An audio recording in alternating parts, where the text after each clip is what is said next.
பசங்க இன்னைக்கு தூங்கி எந்திரிக்கிறதுக்கே ரொம்ப லேட் ஆயிடுச்சு. ஒரு 8:30க்கு மேல தான் வந்து எழும்பவே செஞ்சாங்க. ஆனா எந்திரிச்சதுமே பாப்பா வந்து பசிக்குன்னு சொல்லிட்டா. சரி ஓகே டக்குன்னு பண்ற மாரினா ரொம்ப சிம்பிளா பண்ணக்கூடிய ஒரு பிரேக்ஃபாஸ்ட்னா, அது வந்து இந்த தோசை, இட்லிக்கு பதிலா நான் வந்து அடிக்கடி பண்ணக்கூடியது இந்த உளுந்தங்கஞ்சி தான். சரி ஓகே ஏன்னா ஒரே தோசை, இட்லியா குடுக்குறோமேன்னு சொல்லிட்டு இன்னைக்கு உளுந்தங்கஞ்சி தான் வந்து பண்ணேன்.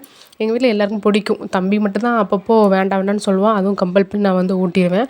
அதுக்கு வந்து நான் எனக்கு மட்டும் தேங்காய் துவையல் வந்து அரைச்சுக்கிட்டேன். கொஞ்சம் தேங்காய், புளி இதெல்லாம் சேர்த்து வந்து அரைச்சுக்கிட்டேன். பாப்பாவுக்கு, தம்பிக்கும் வந்து பார்த்திங்கன்னா, அவங்க வந்து அப்பளம் வந்து பொரிச்சு குடுத்துட்டேன். ஏன்னா தேங்காய் துவையல் வந்து சாப்பிட மாட்டாங்க. அவங்களுக்கு தனியா வந்து உளுந்தங்கஞ்சிக்கு தொட்டுக்கிறதுக்கு அப்பளம் வந்து ஃப்ரை பண்ணி வந்து குடுத்துட்டேன்.